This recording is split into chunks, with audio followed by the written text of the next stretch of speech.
I'm going to go over the malacha of dash or dush, which is squeezing, and some leniencies regarding melting.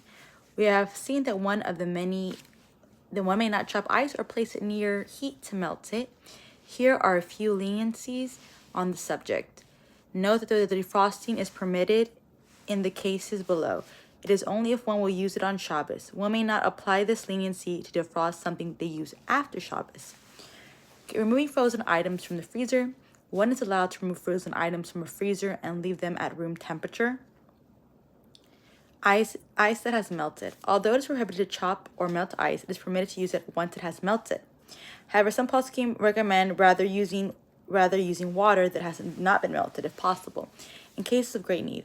In cases of great need, one may place something frozen near heat, where it is not possible for it to reach 109 Fahrenheit or 43 degrees Celsius. Milk. Milk is unique as a liquid. When it is frozen, it still functions as milk, compared to water, which when frozen functions as ice. Therefore, one may place frozen milk near heat, only then possible to reach 109 Fahrenheit, 43 degrees Celsius for use on Shabbos.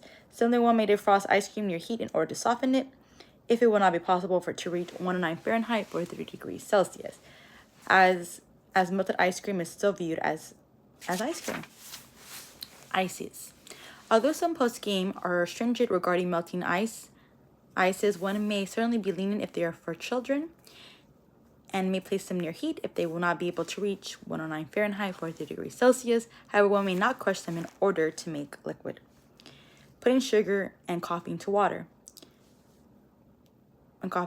Assuming that there are no applications of bushel, one is permitted to put sugar or coffee into a hot liquid, even though it will dissolve. Walking on snow or hail.